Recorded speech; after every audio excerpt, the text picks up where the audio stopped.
de maestro en Derecho con la disertación La protección de autor de la obra periodística gráfica y el título de Derecho en Derecho Social, el título de Derecho con la tesis La protección de autor de programas de ordenador. Es licenciado por la Escuela de Comunicaciones y Artes de la Universidad de San Pablo. Se especializó desde la década de 1970 en los problemas jurídicos relativos a la propiedad intelectual, comercio de tecnología y tecnología de la información. Como miembro titular del Consejo Nacional de Derecho de Autor, participó activamente en las discusiones para la regulación de la protección del software en Brasil. Con la popularización de Internet y el proceso de convergencia digital, se dedicó también a las nuevas actividades de comercio electrónico, comunicación de masas y otras áreas de tecnología de punta. Es coordinador del curso de especialización de propiedad intelectual y del módulo de responsabilidad civil en Internet del programa de educación ejecutiva de la Escuela de Derecho de la Universidad en San Pablo. Don Manuel, lo escuchamos.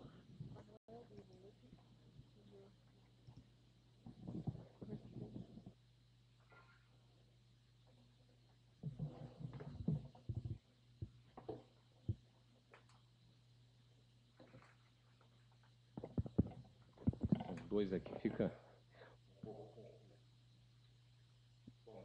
Boa tarde a todos. English. De um tema é de um particular interesse. Eu tenho, como foi explicado há pouco. He needs to go into English. Yeah, very well. E ao qual me dedico há bastante tempo. Eu gostaria de tratar hoje aqui do tema de uma maneira bem ampla, porque eu entendo que a questão não se resume a exclusivamente o buscador ou o agregador de notícias. Nós temos um problema muito maior hoje com a utilização da obra jornalística na internet, ou seja, com a produção jornalística na internet. Eu queria tratar de uma maneira um pouco mais ampla. A pergunta aqui básica é: quem ganha, quem perde com a propriedade intelectual em tempos digitais? E eu trago aqui duas manifestações que me parecem muito interessantes para a gente tentar equacionar essa questão, que me parecem válidas até hoje. Primeiro, uma frase da Declaração de Hamburgo sobre direitos de propriedade intelectual, de 2009.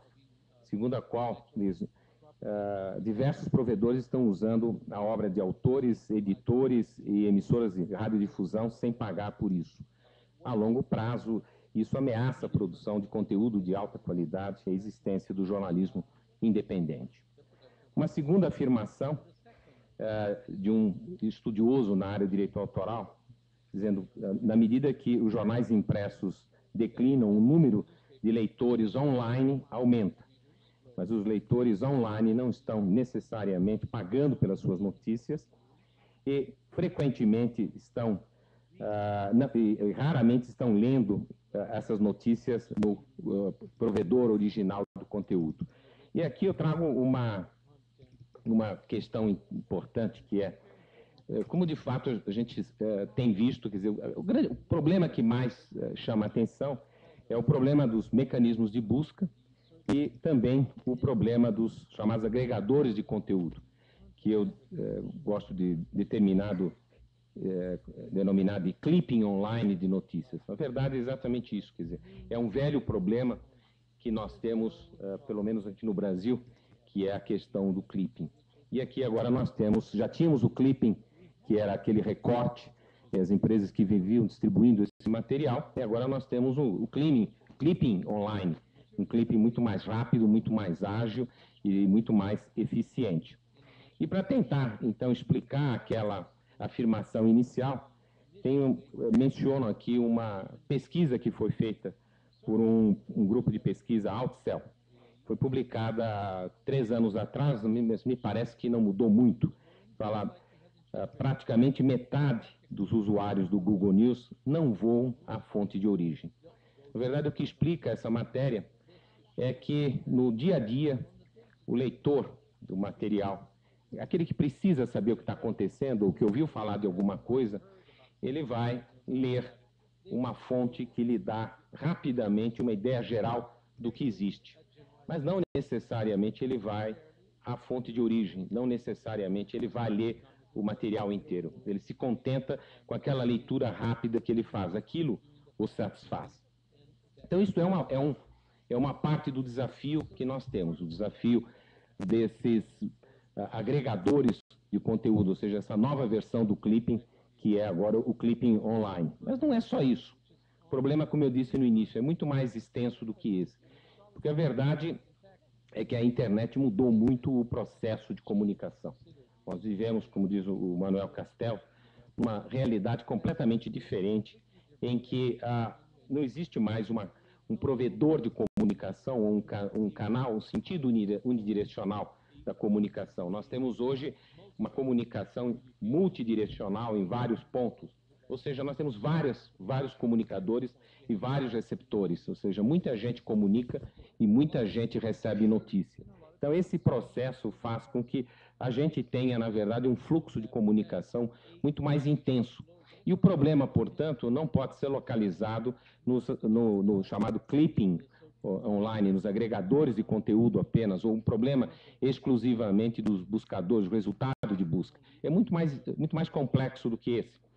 A gente tem as redes sociais, a gente tem os blogs, a gente tem as páginas pessoais. E hoje muita gente pensa que pode reproduzir matérias, e não só a notícia propriamente dita, mas colunas, artigos, textos, até muitas vezes outras obras intelectuais para melhor enriquecer o seu blog ou melhor enriquecer a sua página. Muitas vezes com a alegação de que está comentando ou está repercutindo uma determinada notícia, um determinado evento. Mas isso, na verdade, tem, obviamente, um efeito prejudicial para quem é o originador do conteúdo. E aí é que entra, então, a questão do direito autoral. Para muita gente, o direito autoral é visto como uma restrição à liberdade de informação. Com o surgimento da internet, esse é um discurso que se reitera. Em parte é verdade. A legislação de direito autoral é muito restritiva, é muito protecionista, mas isso não significa que muito do que está acontecendo dentro desse cenário que eu coloquei, quer dizer, o cenário dos agregadores de conteúdo, o cenário dos clippings, o cenário dos bloggers, o cenário das páginas, deva ser permitido só pela circulação da informação. A internet trouxe recursos de pesquisa, recursos de difusão do conhecimento que são extremamente importantes.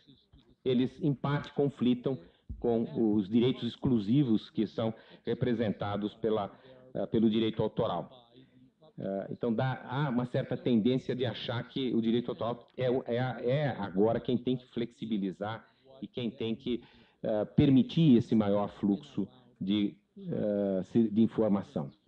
Mas a gente tem que considerar uma coisa importante, e era um ponto que eu estava refletindo aqui enquanto ouvia o meu colega Fritz Lang falando primeiro, ou seja, que quando a gente pensa em atividade jornalística, muitas vezes se fala que a questão é não monopolizar o conteúdo, não monopolizar a informação, não monopolizar o dado.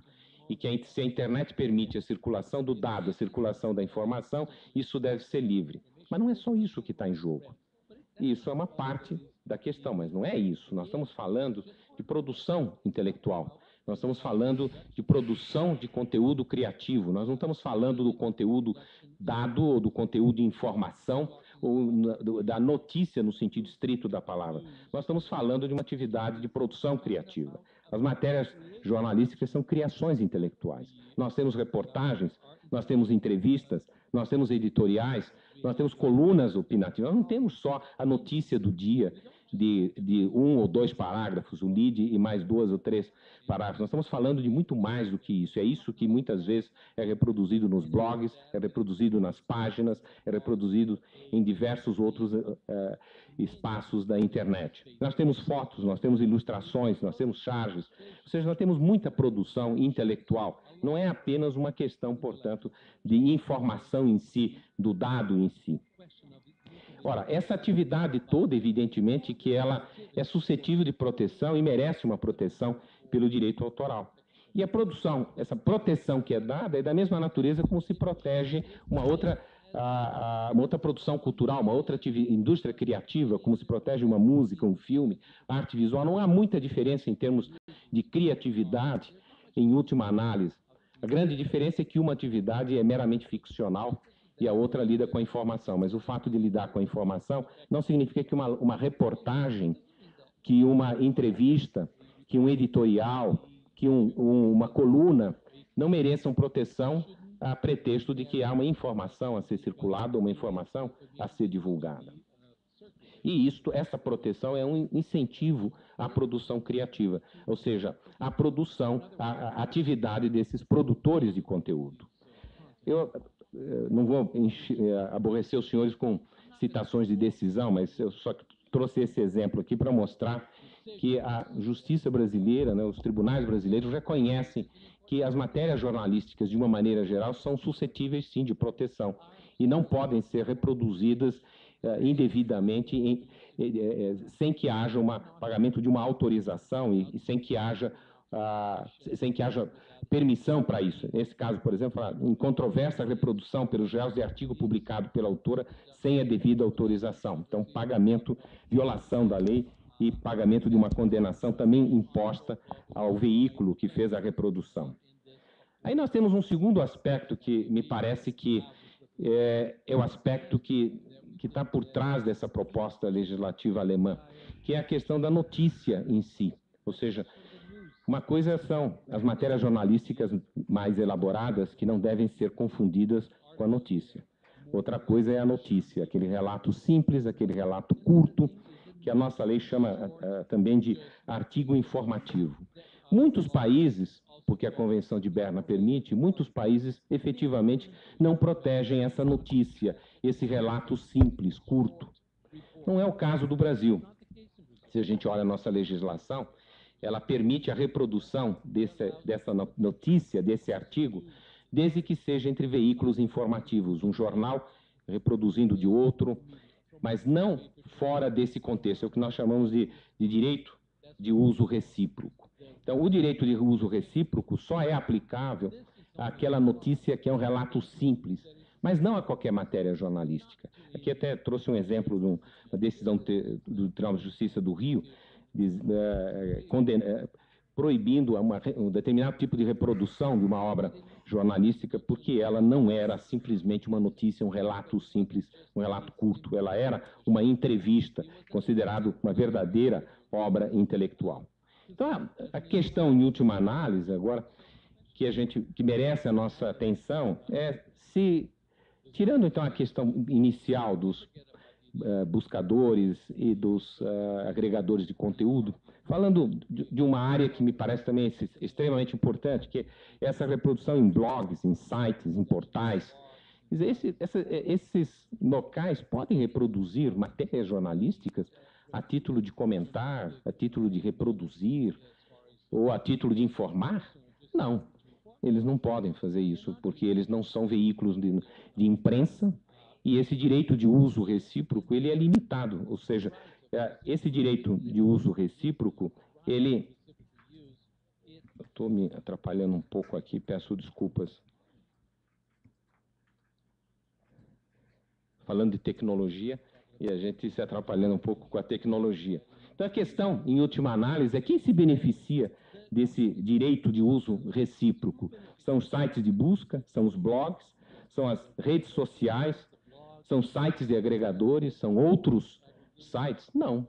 Eles não se beneficiam desse direito de uso recíproco. Quem se beneficia são os portais de conteúdo, de conteúdo jornalístico, ou seja, é um portal como o UOL, portal como Terra, ou são Globo.com, Estadão.com, Folha.com.br.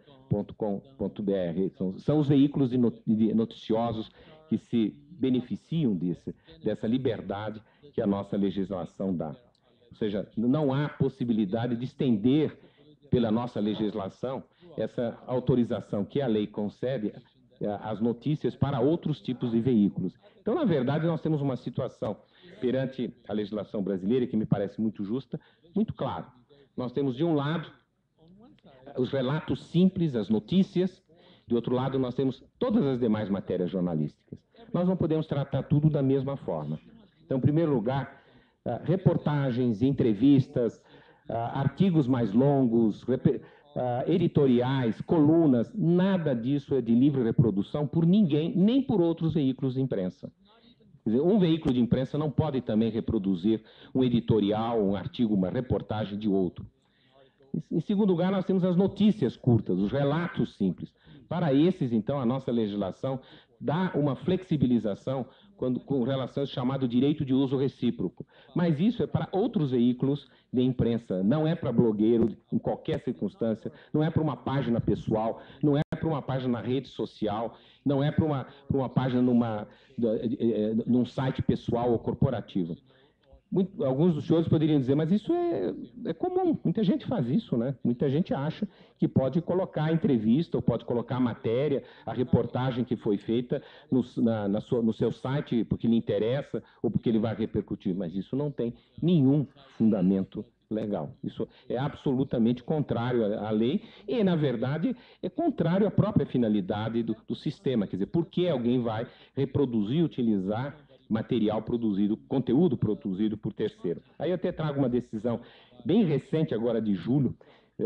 É uma decisão liminar, quer dizer, não é uma decisão de mérito, mas é uma decisão que justamente determinava a retirada de artigos jornalísticos reproduzidos na mídia eletrônica impressa da reclamante, que estavam sendo colocados em outras mídias. Então, a pergunta é, e o clipping? Agora, indo especificamente para um problema mais delicado dentro desse contexto. E o clipping? Em que circunstância o clipping online seria lícito? Na minha opinião, o clipping online lícito é só aquele que usa o linking. Apenas o link. Mas e onde é que está o meio termo entre o mero link e uma identificação da notícia? Bom, eu entendo que se há uma identificação curta, uma linha, 2 linhas, talvez, da notícia e o link, me parece que é uma atividade aceitável. Mas se há uma reprodução maior de conteúdo, aí não acho que seja possível.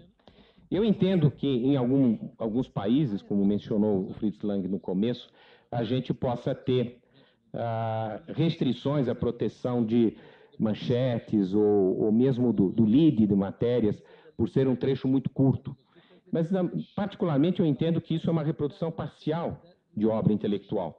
E vejo que, em alguns países, também se tem o mesmo entendimento. Este é um caso contra a Meltwater, que foi decidido pelo Tribunal de Apelações em 2011, e aí se vê a opinião muito clara do relator, dizendo, na minha opinião, as manchetes são suscetíveis de serem consideradas obras literárias, seja independentemente, seja como parte de um artigo a que elas se relacionam. É a minha opinião também. Ela é parte de um artigo, ela não é uma obra por si só, ela é parte de uma outra obra. Aqui um outro exemplo do famoso caso Infopac, agora do Tribunal da Corte Europeia de Justiça, que considerou como sendo contrafação a reprodução de um trecho com 11 palavras. Era o lead da matéria. Veja que o lead da matéria, conjugado com a manchete, ele praticamente satisfaz o leitor. É por isso que aquela pesquisa inicial que eu mostrei revela que quase metade do usuário de internet não vai à fonte de origem, porque ele já satisfez a sua curiosidade.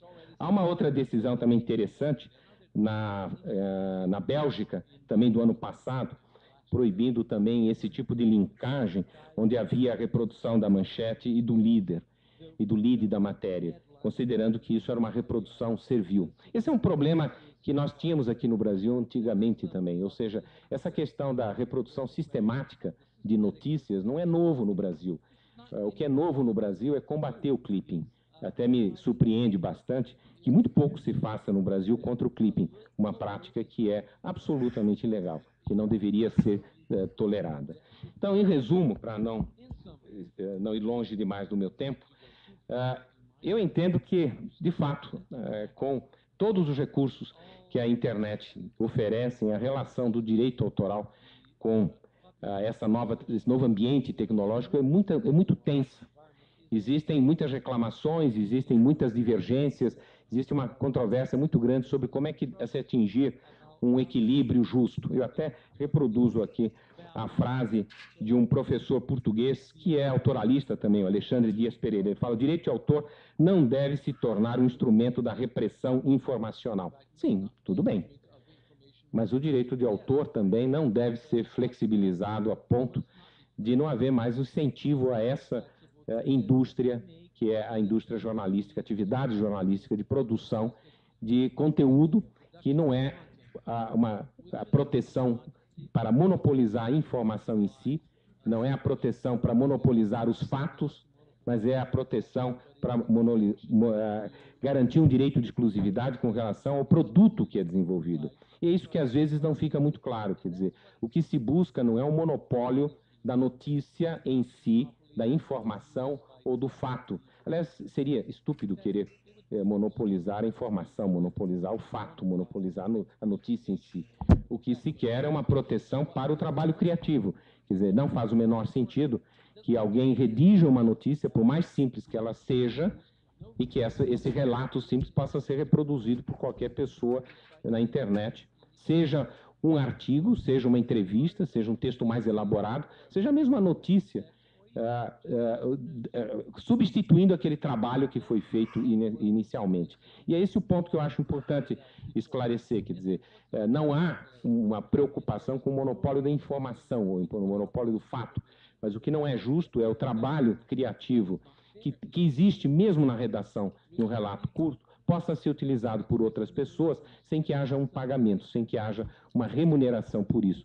E, nesse sentido, eu acho que a proposta alemã é muito interessante, por criar um mecanismo que permita, que garanta essa remuneração. Eu entendo que no Brasil isso não seria necessário, porque o jornal, a revista, como produtor daquele conteúdo, ou seja, daquela edição, ele tem sim o direito de proibir a reprodução daquele veículo, daquele produto, tem sim o direito de receber uma indenização. Não é só o jornalista que assinou, não é só o autor da matéria.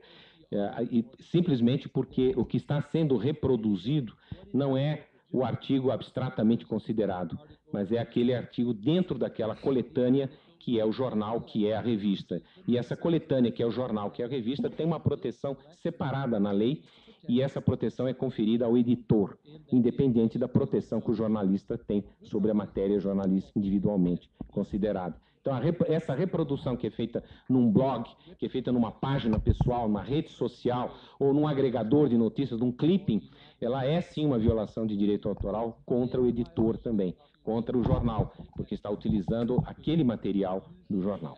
Basicamente era isso que eu queria dizer e fico à disposição para a parte de perguntas. Obrigado.